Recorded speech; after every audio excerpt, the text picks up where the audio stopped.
Hello दोस्तों, आज के इस वीडियो में हम केनरा बैंक के जीरो बैलेंस सेविंग्स अकाउंट्स के बारे में बात करने वाले हैं। अब इस जीरो बैलेंस सेविंग्स अकाउंट्स का नाम है इंस्पायर सेविंग्स अकाउंट्स। अब इस वीडियो में हम बिल्कुल डिटेल्स में जानेंगे कि इस सेविंग्स अकाउंट्स में आपको कौन कौन सा बेनिफिट्स देखने को मिलता है और आपको क्या इस सेविंग्स अकाउंट्स को ओपन करवाना चाहिए 2025 में या फिर नहीं ओपन करवाना चाहिए। यानी कि सारे के सारे पॉइंट्स के ऊपर हम बात करेंगे, तो वीडियो को बिल्कुल भी स्किप मत करिएगा। वीडियो स्टार्ट करते हैं। अब देखो दोस्तों, ये तो आपको पता होगा कि केनरा बैंक गवर्नमेंट सेक्टर का बैंक है।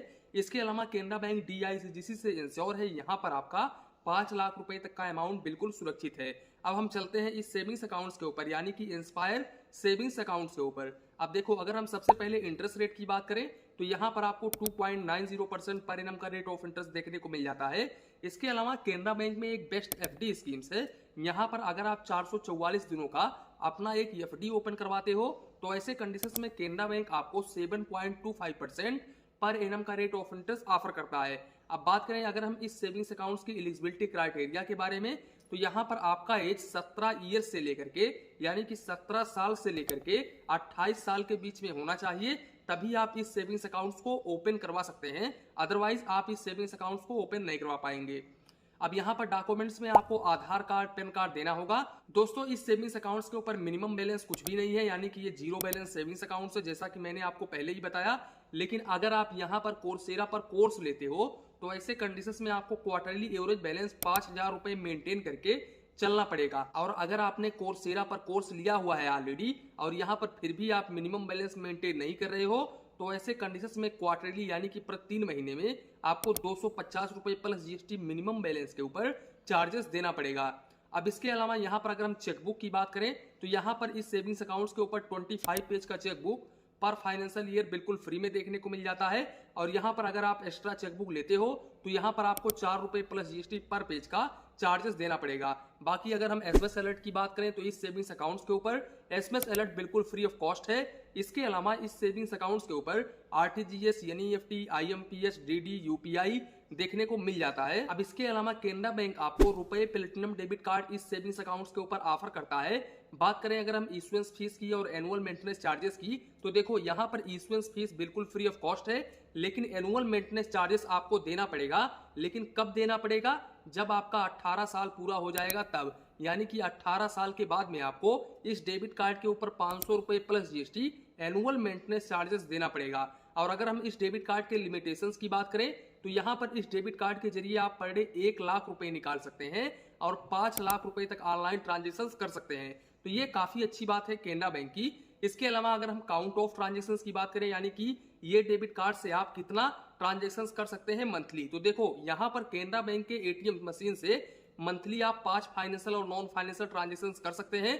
बाकी अगर हम दूसरे बैंक की बात करें तो दूसरे बैंक के ATM से मंथली 5 फाइनेंशियल और नॉन फाइनेंशियल ट्रांजेक्शन कर सकते हैं और मेट्रो सिटी से मंथली 3 फाइनेंशियल और नॉन फाइनेंशियल ट्रांजेक्शन कर सकते हैं। अब देखो यहाँ पर अगर आप केनरा बैंक के ATM से पैसे निकाल रहे हो और मंथली आप 6 बार 7 बार पैसे निकाल रहे हो, तो ऐसे कंडीशंस में आपको जितने बार भी, यानी कि 5 बार से अधिक, जैसे कि 6 बार हो रहा है तो यहाँ पर आपका 1 ट्रांजेक्शन ज्यादा हो गया, तो यहाँ पर 1 ट्रांजेक्शन के ऊपर आपको 20 रुपए plus GST per transaction charges देना पड़ेगा। तो इस बात का आप जरूर ध्यान रखें, यानी कि आप जितने बार भी एक्स्ट्रा पैसे निकालते हैं उतने बार आपको 20 रुपए plus GST per transaction charges देना पड़ेगा।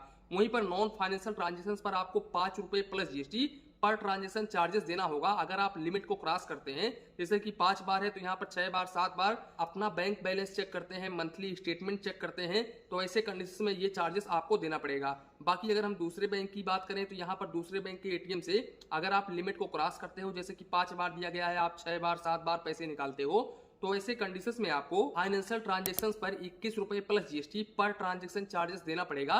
वहीं पर नॉन फाइनेंशियल ट्रांजेक्शंस पर 10 रुपए plus GST per transaction charges देना पड़ेगा। अब यहाँ पर इससे अच्छी बात यह है कि सेविंग्स अकाउंट्स के ऊपर आपको पर्सनल एक्सीडेंटल इंश्योरेंस 6 लाख रुपए तक का देखने को मिल जाता है। वहीं पर स्पाउस को, यानी कि महिला को, यानी कि जिनका अकाउंट्स है उनकी वाइफ को 2 लाख रुपए तक का एक्सीडेंटल इंश्योरेंस देखने को मिल जाता है, पर्सनल एक्सीडेंटल इंश्योरेंस। इसके अलावा एयर एक्सीडेंटल इंश्योरेंस भी इस सेविंग्स अकाउंट्स के ऊपर बिल्कुल फ्री में देखने को मिलता है। यहाँ पर एयर एक्सीडेंटल इंश्योरेंस आपको 8 लाख रुपए तक का देखने को मिल जाता है। बाकी अगर आपकी कोई वाइफ है, यानी कि जिनका अकाउंट है, उनकी वाइफ को 4 लाख रुपए तक का एयर एक्सीडेंटल इंश्योरेंस बिल्कुल फ्री में देखने को मिल जाता है। बाकी अगर हम कैश डिपॉजिट, कैश विड्रॉवल की बात करें तो ये नॉर्मल सेविंग्स अकाउंट्स के जैसा ही है। यहाँ पर भी आप मंथली ओनली 3 ट्रांजेक्शन बिल्कुल फ्री में कर सकते हैं, यानी कि 3 बार कैश डिपॉजिट बिल्कुल फ्री में कर सकते हैं। लेकिन अप टू 50,000 रुपए से अधिक आप कैश डिपॉजिट फ्री में नहीं कर सकते हैं। अगर आप इस लिमिट को क्रॉस करते हैं तो यहाँ पर आपको 1 रुपीज पर 1000 के हिसाब से चार्जेस देना होगा और मिनिमम 50 रुपए प्लस जीएसटी, मैक्सिमम यहाँ पर 5,000 रुपए तक चार्जेस देना पड़ेगा। बाकी अगर हम विड्रॉवल की बात करें तो यहाँ पर आप अपने होम ब्रांच के जरिए या फिर किसी और ब्रांच के जरिए मंथली आप ओनली 5 बार पैसे निकाल सकते हो बिल्कुल फ्री ऑफ कॉस्ट में। और अगर आप इस लिमिट को क्रॉस करते हो तो ऐसे कंडीशंस में आपको 100 रुपए plus GST per transaction charges देना पड़ेगा। तो इस बात का आप जरूर ध्यान रखें। बाकी ये अकाउंट अगर ओपन करवा लेते हो और अकाउंट ओपन होने के 14 दिन के बाद में अगर आप चाहते हो कि मैं अपना सेविंग्स अकाउंट बंद करवाऊं, तो ऐसे कंडीशंस में देखो आप 14 दिन के अंदर अगर बंद करवाते हो तो यहाँ पर कोई भी चार्जेस नहीं देना होगा। अदरवाइज अगर आप 1 ईयर के बाद में इस अकाउंट को बंद करवाते हो तो भी आपको यहाँ पर कोई भी चार्जेस नहीं देना पड़ेगा। लेकिन यहाँ पर अगर आप अकाउंट ओपन होने के 14 दिन के बाद और 1 साल के अंदर इस अकाउंट्स को बंद करवाते हो और यहाँ पर आपने कोर्सेरा पर कोर्स लिया हुआ है, तो ऐसे कंडीशंस में आपको 1000 रुपीज अकाउंट क्लोज का चार्जेस देना पड़ेगा। वहीं पर अगर आपने कोर्सेरा पर कोर्स नहीं लिया हुआ है तो ऐसे कंडीशंस में आपको 500 रुपए प्लस जीएसटी अकाउंट क्लोज का चार्जेस देना पड़ेगा। तो इस बात का आप जरूर ध्यान रखें। अब यहाँ पर दोस्तों सवाल आता है कि क्या मैं इस सेविंग्स अकाउंट्स को ओपन करूं या फिर केनरा बैंक के रेगुलर सेविंग्स अकाउंट्स को ओपन करूं। तो देखो मिला जुला करके इंस्पायर सेविंग्स अकाउंट्स के ऊपर भी आपको चार्जेस देना पड़ रहा है, ऐसा नहीं है कि आपको चार्जेस नहीं देना पड़ रहा है। देखो यहाँ पर ये लोग एटीएम कार्ड के ऊपर 500 रुपए प्लस जीएसटी 18 साल के बाद में चार्ज कर रहे हैं। 18 साल के पहले तक ये तो ठीक है, लेकिन 18 साल के बाद में आपको 500 रुपए प्लस जीएसटी देना पड़ेगा। जबकि वहीं पर नॉर्मल सेविंग्स अकाउंट्स की बात करें तो एटीएम कार्ड के ऊपर 200 रुपए प्लस जीएसटी चार्जेस देना पड़ेगा। लेकिन अब यहाँ पर काफी सारे लोगों का एक कमेंट होगा, काफी सारे लोग ये बोलेंगे कि सर इस एटीएम कार्ड के ऊपर लिमिट ज्यादा है। तो भाई साहब अगर आप केनरा बैंक का रेगुलर सेविंग्स अकाउंट ओपन करवा रहे हो ना, तो उसके एटीएम कार्ड के ऊपर भी आप 75,000 रुपए पर डे निकाल सकते हो और ये कोई छोटा मोटा अमाउंट नहीं होता है। देखो अगर आप स्टूडेंट हो तो ज्यादा से ज्यादा कैश विड्रॉवल 50,000 या फिर 75,000 रुपए ही करोगे, लेकिन जिनका बिजनेस रहता है वही लोग 1 लाख 2 लाख 3 लाख रुपए पैसे निकालते हैं। बाकी अगर घर पर फंक्शन पड़ा है तो ही आप इतने पैसे निकालोगे, अदरवाइज नहीं निकालोगे। तो यहाँ पर अगर हम इस चीज को लेकर के चलें तो यहाँ पर 500 रुपए प्लस जीएसटी ये जोड़ करके जो ले रहा है भाई साहब, ये मिनिमम बैलेंस चार्जेस को भी अगर हम जोड़ लेना तो भी ये काफी हाई है। इसके अलावा अगर आप कोर्सेरा पर कोर्स ले रहे हो तो भी यहाँ पर आपको 250 रुपए प्लस जीएसटी मिनिमम बैलेंस के ऊपर चार्जेस देना पड़ेगा।